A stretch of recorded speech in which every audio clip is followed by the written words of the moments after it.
Baik Ibu, silakan tarik nafas. Lepas pelan-pelan. Yakini seyakinnya. Kita bisa bernafas, bicara, jalan, makan, minum, bertemu, bersilaturahim, menuntut ilmu, berbuat baik kepada handai tolan, sanak, famili, keluarga. Bisa membedakan mana yang baik, mana yang buruk, mana yang halal, mana yang haram. Dan lebih dari itu, kita bisa melakukan semua rangkaian aktivitas ibadah tak lain tak bukan merupakan nikmat, rahmat, karunia dari Allah. Yang dengan itu kita akan selalu ingat firman Allah, fabi ayyi ala'i rabbikuma tukadziban, fabi ayyi ala'i rabbikuma tukadziban. Nikmat Allah yang mana yang kamu dustakan? Nikmat Allah yang mana yang kamu dustakan? Diulang-ulang oleh Allah sampai 31 kali di dalam surat Ar-Rahman. Mengingatkan, mengajarkan kepada kita agar kita pandai bersyukur manakala diberi kesenangan, kenikmatan, kebaikan, kebahagiaan oleh Allah. Tetapi juga berlaku sabar manakala kita diuji dengan yang tidak menyenangkan. Mari Bu, kita awali majelis kita, ta'alum kita, kajian kita dengan membaca basmalah. Bismillahirrahmanirrahim. Assalamualaikum warahmatullahi wabarakatuh. Kalau melihat langsung dan dengar langsung dari semangat jawab salamnya, insya Allah ini semua hamba-hamba Allah akan menjadi calon penghuni surga. Amin ya rabbal alamin. Innal hamdalillah wassalatu wassalamu ala Rasulillah, asyhadu an la ilaha illallah wahdahu la syarikalah wa asyhadu anna Muhammadan abduhu rasuluh la nabiyya wa la rasula ba'da. Yaqulullahu tabaraka wa taala fil Qur'anil Karim, a'udzu billahi minasyaitonir rajim. Ya ayyuhalladzina amanu taqullaha haqqa tuqatih wa la tamutunna illa wa antum muslimun. Wa qala Rasulullah sallallahu alaihi wasallam, kullukum ra'in wa kullukum mas'ulun an ra'iyatihi, wa qala ihris ala ma yanfa'uka, rawi Muslim. Syukur alhamdulillah ibu saudaraku seiman, hamba Allah yang cinta pada kebaikan dan kebenaran, yang selalu mengharapkan keridhaan Allah. Alhamdulillah kembali Allah pertemukan kita dalam majelis yang mulia ini, di masjid mulia ini. Semoga hati, iman, ibadah, akhlak dan ilmu yang Allah berikan kepada kita hendaknya menjadikan kita bisa lebih baik daripada hari-hari sebelumnya. Bisa memberikan manfaat yang banyak pula untuk diri, keluarga dan orang lain. Dan insya Allah dengan semangat fastabiqul khairat, lomba-lomba di banyak kebaikan, insya Allah tentunya dengan istiqomah, matinya insya Allah husnul khatimah. Amin. Kenapa ya? Kenapa? Ya, karena seorang muslim muslimah yang baik hatinya, baik imannya, baik ibadahnya, baik akhlaknya, dan juga baik ilmunya, insya Allah jiwanya tenang dan tentram walaupun tabungannya banyak. Amin. Jadi kalau mau tabungannya banyak, ya baikin hati, baikin iman, baikin ibadah, akhlak dan juga baikin ilmu. Allahumma shalli ala Muhammad, Allahumma shalli ala Muhammad. Salawat dan salam semoga Allah selalu curahkan, limpahkan pada Nabi kita Muhammad sallallahu alaihi wasallam yang telah menyampaikan, mengajarkan istilah Islam dengan sempurna, rahmatan lil alamin. Ibu-ibu sehat semua? Sehat semua? Ibadahnya lancar? Insyaallah. Tambah sabar? Insyaallah. Makin bersyukur? Insyaallah. Sudah nggak marah-marah lagi, ya. Makin lembut hatinya, harmonis rumah tangganya, putra putrinya, anak cucunya makin baik, solih solihah. Amin. Saya doakan ibu-ibu yang belum punya mantu, semoga Allah cepat kasih mantu ya. Yang belum punya cucu dicepatkan punya cucu. Yang putra putrinya masih belum maksimal baiknya, semoga menjadi putra putri yang baik, solih solihah. Ibu, ini saya dari JMS. Apa itu JMS? Apa itu JMS? Ibu ngaji mau apa? Ibu ngaji pengen apa? Pengen masuk surga. Jadi JMS apa? Jalan menuju surga. Ibu-ibu Askia. Aduh. Nggak boleh lupa itu. Kan kisi-kisinya sudah ibu-ibu askia.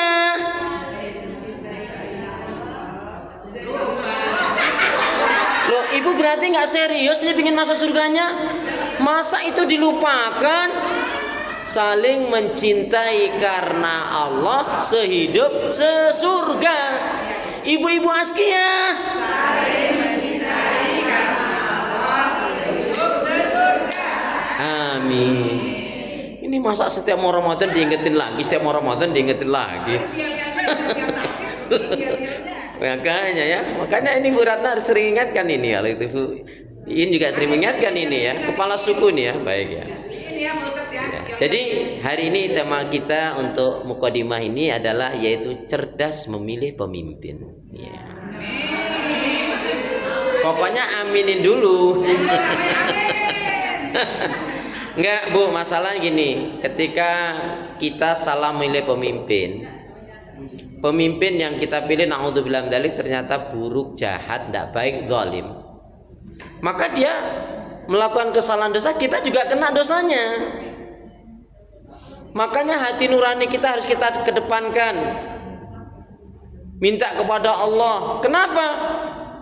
Ini penting sekali. Ini masalahnya bukan masalah apa, masalah akidah, sampai ke bawah akhirat nanti Bu masalahnya ya. Jadi ketika orang itu memimpin dengan nuraninya, dengan kalbunya, tentunya dengan minta rahmat pertolongan Allah, insya Allah ya, apa yang kita lakukan ini bukan masalah menang kalah, tetapi kita ada di satu kebenaran, itu yang paling penting ya. Sebab kalau secara lahiriah, contohnya ibunda siapa? Ibunda Asia memegang prinsip kebenaran, tapi juga dibunuh oleh Fir'aun suaminya. Ibunda Sumayyah, naudzubillah min dzalik ya, penyiksaannya begitu dahsyat, masya Allah, luar biasa sekali, sampai diikat dua kakinya kanan kiri, tinggalkan Islam, kami berikan hadiah. Ya kalau hadiah itu ya bentuknya kalau dulu ya kuda unta ya, kalau sekarang ya bisa kendaraan gitu. Tinggalkan agama Muhammad, tapi tetap mengatakan la ilaha illallah, la ilaha illallah, yaitu kedua kakinya diikat dengan dua kuda yang berlawanan, kemudian dilarikan, maka berbelah menjadi dua. Coba. Kalau secara kesat mata kan berarti kalah. Ya. Makanya orang yang di sisi Allah Subhanahu wa taala terkadang banyak ujian. Sedangkan naudzubillah min dzalik, kalau jalan menuju neraka itu gampang, Bu. Makanya Rasul katakan hufatil jannati bil makarihi wa hufatin nari bisyahawati. Surga itu dimasuki, dipenuhi, dikelilingi dengan berbagai macam kesulitan-kesulitan, cobaan-cobaan, ujian, rintangan. Sedangkan neraka itu dimasuki dengan kemudahan-kemudahan, pelampiasan hawa nafsu. Nanti satu saat akan saya ceritakan kepada Ibu, ada seorang wanita yang sangat berat sekali ujiannya. Nah, itu saya persiapkan untuk menyambut ibu-ibu nanti di bulan Syawal. Masya Allah. Iya, tunggu. Apa ya itu yang dimaksudkan? Masya Allah. Nanti kalau saya lupa diingetin. Ya. Baik, langsung saja. Sebetulnya cukup panjang materinya, tapi saya langsung pada tutup poinnya. Ya. Tapi cerdas, bicara cerdas itu salah satunya Rasul katakan al-kaisu mandana nafsa wa amila lima ba'dal maut. Al-kaisu mandana nafsa wa al-kaisu mandana nafsa lima ba'dal maut. Jadi arti bebasnya, orang yang cerdas itu orang yang tahu diri, orang yang sadar diri akan kekurangan, kesalahan, dosa, aibnya. Berarti dengan otomatis orang yang nggak tahu diri, nggak sadar diri, nggak tahu kekurangan, kesalahan, dosa, aibnya, berarti dia sudah termasuk bodoh. Ya, jadi orang yang cerdas dari umatnya Rasul siapa? Orang yang tahu kekurangan diri, kesalahan diri, aib dosanya. Apa? Dia juga pasti ada kelebihan juga. Kemudian ditutup dengan kebaikan-kebaikan ibadah dan amal soleh. Untuk apa? Untuk kehidupan setelah kematian. Karena memang kita ini sedang menuju kematian. Makanya Bu, walal akhiratu khairul laka minal ula. Adalah kehidupan akhirat itu kekal. Dunia ini sebentar, Bu. Dunia ini sebentar. Akhirat sebentar lagi. Loh ya enggak? Betul enggak? Karena akhirat dunia ini akan kita tinggalkan. Atau Dunia ini kan akan kita tinggalkan. Sedangkan akhirat kita sedang tuju, yaitu kekal abadi. Kalau ibu baca surat Ar-Rahman itu apa? Kullu man 'alaiha fan. Semua yang ada di muka bumi ini akan hilang, akan lenyap. Sering saya ulang-ulang pada ibu. Saya yakin ibu-ibu di sini 25 tahun yang lalu pasti larinya kenceng-kenceng. Ya, 25 tahun yang lalu ya. Ya sekarang ya memang sedikit ada sedikit masalah. Ya. Ma indakum yang fadu wa ma indallahi baq. Allah nyatakan begitu, surat An-Nahl ayat yang ke-96, apa yang di sisi kamu akan hilang, akan lenyap. Ya. Makanya Bu, dunia ini jangan sampai melalaikan kita. Ya.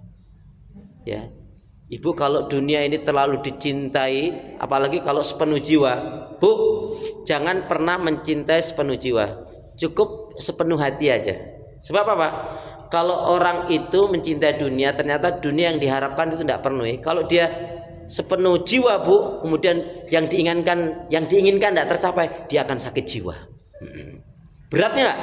Nah, tapi kalau hanya sepenuh hati, yang sakit cuma hatinya. Ibu-ibu pernah sakit? Pernah sakit? Sakitnya di mana? Oh, Masya Allah. Jadi orang yang cerdas dari umat Rasulullah, yang tahu kekurangan, kesalahan, dosa aibnya, orang yang sadar diri, tahu diri. Kemudian dia lakukan kebaikan-kebaikan, ibadah dan amal soleh untuk apa? Untuk kehidupan setelah kematian. Maka jangan main-main, Bu. Karena kematian itu pasti kita tuju, harus kita persiapkan dengan sebaik mungkin. Ya, itu makna cerdas. Ya, jadi orientasinya cerdas adalah akhirat. Jadi orang yang orientasinya dunia berarti orang yang bodoh. Nah, yang kedua makna cerdas, memilih. Nah, kalau dalam kaidah yang mestinya kita pegang, kalau ada yang terbaik maka pilihlah yang terbaik. Ustadz, nggak ada yang terbaik, pilihlah yang baik. Ustadz, nggak ada yang baik, pilihlah yang minimal madorotnya. Itu kaidahnya begitu. Kalau idealnya kita pilih yang terbaik, nggak ada pilih yang baik. Nggak ada yang baik, pilih ya yang madorotnya kecil. Kenapa? Al-aham tsumal muhim, yang terpenting baru yang penting. Ya, itu kaidah maksudnya memilih. Kemudian pemimpin. Nah, kita memasukkan pada pemimpin. Pemimpin dalam Islam itu, Bu, ternyata tugasnya sangat berat. Ibu tahu tugas utama pemimpin dalam Islam itu apa? Tugas utama pemimpin dalam Islam itu apa, ibu-ibu? Iya, memimpin itu kan tugasnya. Tapi apa tugas utamanya? Hah? Adil, jujur, amanah itu pribadi sifat dia. Yang kutanyakan padamu, waduh. Nah. Ya. Apa? Memberi teladan. Masya Allah, jawabannya cukup baik. Tapi maaf, bukan itu ya. Walaupun itu bagian daripada pemimpin harus memiliki. Karena mensejahterakan. Apakah itu jawabannya? Ternyata itu bagian saja, bukan itu yang dimaksudnya. Jadi, Bu, ternyata tugas pemimpin itu yang paling utama dalam Islam adalah yaitu mengenalkan rakyat agar betul-betul ma'rifatullah, ma'rifatul Rasul, ma'rifatul Islam. Jadi tugas pemimpin dalam Islam itu apa? Mengenalkan umatnya, rakyatnya agar betul mengenal Allah, mengenal Rasul, mengenal Islam. Sebab kalau sudah dia mengenal Allah, dia pasti akan beriman kepada Allah, mengisahkan, mentauhidkan, tidak syirik. Kalau dia mengenal Rasul, ibadahnya mesti benar. Karena ibadah yang benar hanyalah sesuai dengan tuntunan Rasul. Kalau dia mengenal Islam, pasti dia jadikan prinsip hidupnya adalah Islam. Makanya apa? Inna dina indallahil Islam. Kalau kaitannya dengan Allah, apa, Bu? Saya tanya, dulu ibu waktu hamil bacanya surat apa? Waktu belum ngaji? Surat Yusuf. Kenapa yang dibaca surat Yusuf? Biar ganteng cakep. Sebenarnya masalah ganteng cakep, lihatlah bahannya. Nggak jauh dari bahannya, Bu. Halo? Assalamualaikum. Iya toh? Kok yang dibaca nggak surat Muhammad? Bukankah ada surat Muhammad? Atau nabi yang terbaik, yang sempurna, rahmatan lil alamin, penutup para nabi rasul, yang memiliki akhlak yang termulia.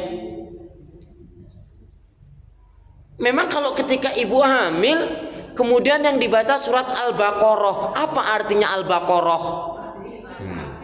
Terus anaknya ya, baik ya, ada di dalam surat Muhammad untuk mengenalkan Allah itu, terutama kalau seorang pemimpin, dia efektif sekali, yaitu surat Muhammad, surat yang ke-47 ayat yang ke-19. A'udzubillahi minasyaitonirrajim. Fa'lam annahu la ilaha illallah. Fa'lam annahu la ilaha illallah. Maka ketahuilah bahwasanya tiada ilah yang berhak diibadahi dengan benar kecuali hanya Allah Subhanahu wa taala. Kemudian kaitannya dengan Rasul. Laqad kana lakum fi Rasulillahi uswatun hasanah liman kana yarjullaha wal yaumal akhir wa dzakarallaha katsira. Kalau tadi, maka ketahuilah bahwa sesungguhnya tidak ada ilah yang berhak diibadahi dengan benar kecuali hanya Allah. Surat 47 ayat 19. Sedangkan kaitannya Rasul, surat yang ke-33 Al-Ahzab ayat 21. Laqad kana lakum fi Rasulillahi uswatun hasanah liman kana yarjullaha wal yaumal akhir wa dzakarallaha katsir. Al-Ahzab 33 ayat 21. Ya, sungguh telah terdapat suri tauladan yang terbaik pada diri Rasulullah sallallahu alaihi wasallam. Bagi siapa? Bagi yang mengharapkan perjumpaannya dengan Allah dan hari akhirat. Ciri khasnya wa dzakarallaha katsira. Salah satu ciri umat Rasulullah, wa dzakarallaha katsira, banyak-banyak mengingat Allah. Baik, jangan lupa Bu, bersyukur kepada Allah, bersyukur sepanjang masa. Syukurilah apa yang ada. Hidup ini adalah anugerah. La in syakartum la azidannakum wa la in kafartum inna azabi lasyadid. Jikalau kalian mensyukuri nikmat-nikmatku, kata Allah, maka Allah akan tambah berkah karunia-Nya. Kalau kalian kufur, sungguh azabku amatlah pedih. Kemudian surat yang kaitannya dengan syukur jarang diungkap itu surat An-Nisa ayat 147. Ma yaf'alullahu bi'adzabikum ma yaf'alullahu bi'adzabikum in syakartum wa amantum wa kana Allahu syakiran alima. Tidaklah Allah akan menyiksa, mengazab kalian jika kalian benar-benar bersyukur dan beriman kepada Allah. Ibu perhatikan, Imam Ahmad pernah mengatakan sekiranya ada 100 doa, dari 100 doa itu Ibu, ternyata hanya ada satu doa yang dikabulkan oleh Allah. Apa kata Imam Ahmad? Maka mintalah kalian kepada Allah agar kalian diberi pemimpin yang adil, jujur dan amanah. Begitu kalau kita simpulkan pernyataan Imam Ahmad. Jadi kalau ada 100 doa, tapi hanya ada satu doa yang dikabulkan, mintalah kalian kepada Allah agar kalian diberi pemimpin yang adil, jujur dan amanah. Nah, mungkin yang jarang juga dijelaskan, jika kita memiliki pemimpin adil yang jujur dan amanah, ketika ditanya, kenapa kami harus minta itu wahai imam? Kami kok harus minta pemimpin yang adil, jujur dan amanah? Karena jika kita ini memiliki pemimpin yang adil, jujur dan amanah, Masya Allah, apa yang terjadi? Maka yaitu apa? Selesailah urusan permasalahan negara. Tadi saya katakan termasuk jarang diungkapkan, kenapa kok kita harus pula punya pemimpin yang adil, jujur dan amanah? Setidak-tidaknya 3 hal penting atau 4 hal itu akan terwujud. Yang pertama apa Bu? Jika kita memiliki pemimpin yang adil, jujur dan amanah. Apa? 1, terwujudlah baldatun thayyibatun wa rabbun ghafur. Surat An-Naml, saya lupa ayatnya itu. Itu apa? Akan terwujudlah negeri yang adil, makmur dengan ampunan Allah. Jadi negeri yang adil, makmur, baldatun, negeri yang baik, berkah, itu apa? Akan terwujud jika kita memiliki pemimpin yang adil, jujur dan amanah. Amin, gitu dong. Amin. Yang kedua Bu, terwujud juga apa? Firman Allah surat Al-A'raf. Ya, kalau tadi surat An-Naml saya lupa ayatnya. Surat Al-A'raf surat yang ke-7 ayat 96. A'udzubillahi minasyaitonirrajim. Walau anna 'alal qura amanu wattaqau la fatahna alaihim barakatim minas samai wal ard walakin kadzabu fa akhadnahum bima kanu yaksibun. Surat Al-A'raf surat 7 ayat 96. Sekiranya kami kehendaki manusia itu maka sekiranya penduduk negeri itu benar-benar beriman dan bertakwa kepada Allah, maka Allah akan curahkan, limpahkan berkah apa? Dari langit maupun bumi itu kebaikan dan keberkahan. Ya. Jadi akan terwujud itu jika kita memiliki pemimpin yang tadi adil, jujur dan amanah. Kemudian yang ketiga, jika kita memiliki pemimpin yang adil, jujur dan amanah, maka apa, Bu? Maka surat 42 ayat 13 akan terwujud. Surat Syura. Apa itu? An aqimudin. Surat 42 ayat 13. Terwujudnya penegakan hukum syariat Allah Subhanahu wa taala. Jadi pelaksanaan ibadah akan baik. Nah, yang keempatnya apa? Tegaknya amar ma'ruf nahi mungkar.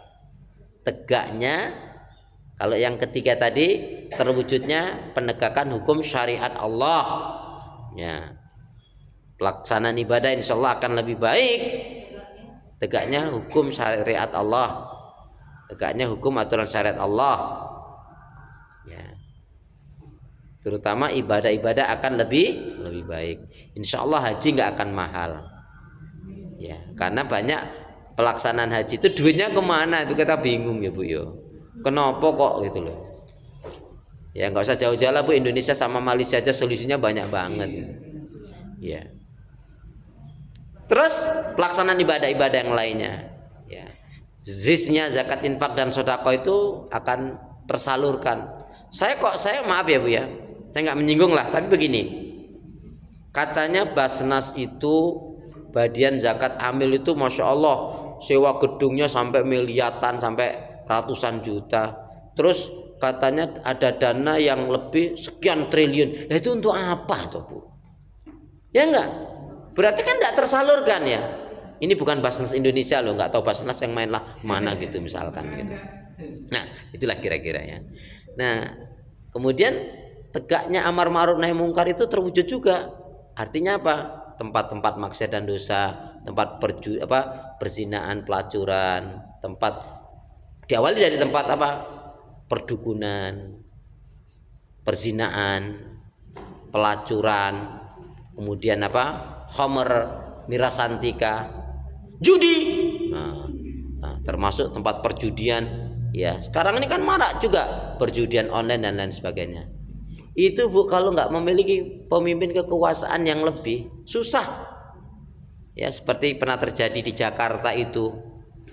Entah berpuluh-puluh tahun ustadz yang mengatakan ini ustadznya nyampaikan ini dituntut, nggak bisa cuman menasihat-nasihat. Tapi begitu seorang gubernur yang memang masya Allah dia punya keberanian, dengan selembar saja, ya, itu Alexis ya namanya, ya, tempat pelacuran prostitusi itu langsung bisa ditutup. Nah, begitulah kita mengidam-idamkan memiliki pemimpin yang adil, jujur dan amanah. Semoga di 2024 yaitu Allah berikan pemimpin yang adil, jujur dan amanah. Amin ya rabbal alamin. Baik Ibu, sekarang memasuki pada karena kita judulnya adalah cerdas memilih pemimpin. Jadi poin inti di sini adalah larangan atau haram hukumnya mengangkat pemimpin